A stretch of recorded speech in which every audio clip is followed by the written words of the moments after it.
I want you to think of KA 1 and KA 2 as the two lungs of your organization.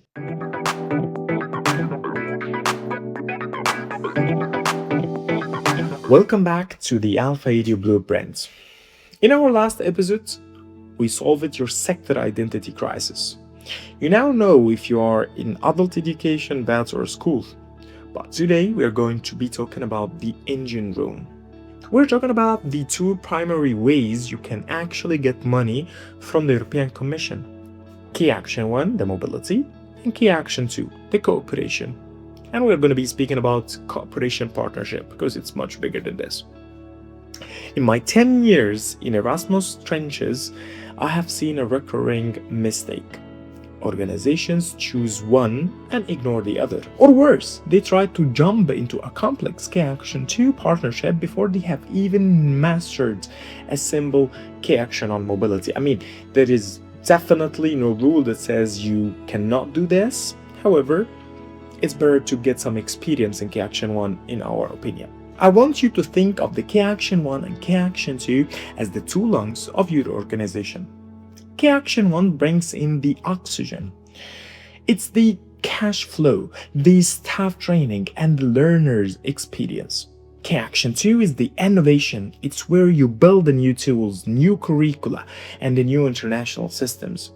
If you only use one lung, you're going to run out of breath. Today, I'm going to show you the Alfa Edu Ladder Strategy. I'm going to show you how to use KA 1 to build the professional capacity of your staff so that when you eventually lead a KA 2 project, you don't fail. We are going to talk about the budget stability, the innovation lab mindset, and why 2026 is the year to balance your portfolio. Let's look at the strategic choice. Let's start with KA 1. This is the mobility for individuals. Whether you are accredited or doing short-term projects, KA 1 is the bread and butter for the Erasmus Plus world. Why is KA 1 strategically vital? Because it's predictable. Once you have your accreditation, the money for the mobilities is essentially guaranteed. Provide your organization with a steady stream of funding to send your staff to high-quality training centers like Alfa Edu and to send your adult learners abroad for transformative experiences. The 10-year strategic tip? Well, most PMs see KA 1 as just training. I see it as an institutional R&D. If you want to modernize your organization, you don't start by writing a 100-page manual. You start by sending your 3 most innovative staff members to a course on digital pedagogy at Alfa Edu. They come back, they infect the rest of the team with new ideas, and that creates the baseline for growth. Now let's look at the second lung, KA 2. This is cooperation among organizations and institutions. The KA 1 is about learning. KA 2 is about creating. This is where you partner with 3, 5, or even 10 European organizations to solve a specific problem. You are developing a new app for migrant integration, a new green curriculum for senior citizens, or a new quality framework for vet providers. The insider reality? KA 2 is a high-stakes game, especially in the 2021-2027 cycle. The move to lump sum of 30, 60, 120, 250 or 400,000 euros means there is no room for error. If you don't produce the results, you don't get the money. If you don't have a good quality, you get deductions. The strategic choice? Why would you take that risk? Because KA 2 is how you become a European thought leader. It's how you move from attending courses to setting the standards. In my experience, I have seen small NGOs become giants because they led a KA 2 project that was adopted as best practice by the European Commission. At Alfa Edu, we often act as the technical partner in KA 2 projects. We provide the pedagogical expertise that helps the consortium hit their targets. But there is the warning: do not enter a KA 2 partnership just for money. The administrative burden is 3 times higher than a K-Action 1. You enter a K-Action 2 because you have an innovative gap that you cannot solve alone. You enter because you want to build the future of your sector. This is the masterclass section of the episodes. How do you combine K-Action 1 and K-Action 2? I call it the Alfa Edu Ladder Strategy.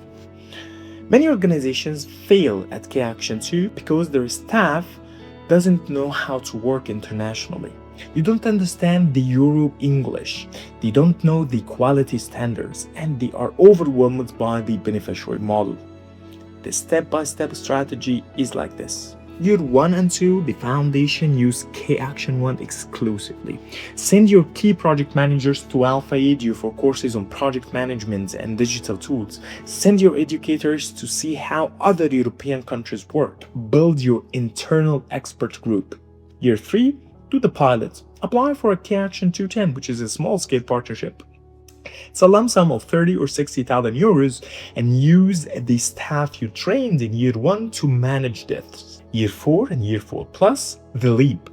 Now that you have the trained staff from K-Action 1 and the partnership experience from K-Action 210, you apply for K-Action 220, the cooperation partnership, or even accreditation. Why this would work? You are using the guaranteed money of the K-Action 1 to pay for the professionalization of your staff.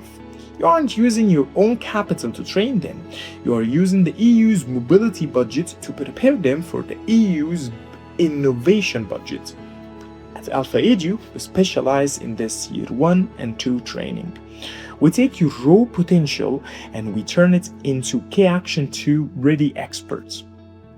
When you send your staff to us, we don't just teach the topic, we teach the Erasmus Plus professionalism that they need to lead Europe. Now it's time for the Alpha audit. The scenario. A small NGO in the adult education sector sees a call for K-Action 220 project with a 250,000 euros grant. They have never done Erasmus Plus project before, but they have a great idea for an app. They find some partners on Facebook group and they win the grant. The mistake? They jump to the top of the ladder without building the steps. The audit. 6 months in, the lead partner, which is the NGO, realizes that they don't know how to manage a budget in 4 different currencies. They don't know how to use the lump sum reporting logic. The partners start arguing because there is no quality management systems in place. A result? Well, the project fails to deliver the work packages. The national agency does a system audit and it finds that the NGO has zero experience in international management, which they know at the beginning, but they decided to cut the grants by 50% for the NGOs that is now in debt. Unfortunately, their reputation in Brussels is ruined and they will never be accredited, or it's very hard that they will get an accreditation. Well, the Alpha solution? Start with K-Action 1. Build your institutional muscle first. In my 10 years of experience, I have seen this innovation trap destroy dozens of good organizations. At Alfa Edu, we provide the audit-proof onboarding. We help you assess your capacity before you apply for a big K-Action 2 project. We help you decide, are you ready for the 250K, or you should start with 60K small-scale partnership. Don't let your ambition outpace your expertise. Build the ladder one step at a time. K-Action 1 and K-Action 2 are not competitors. They are partners. A healthy organization uses K-Action 1 to keep their staff skills sharp and their cash flow steady, and they use K-Action 2 to stay at the cutting edge of their sector. In 2026, the ultimate organization is the one that has a balanced portfolio. They are accredited in the K-Action 1 thanks to a solid Erasmus plan, and they are trusted partner in at least 1, 2, or 3 K-Action innovative projects. Today, we have looked at the 2 lungs of the program and the ladder strategy for the growth. I hope this helps you stop grant hunting and start strategic planning. Next week, we're going to dive into the heart of the matter. Episode 5, The Golden Ticket, Navigating Erasmus Accreditation.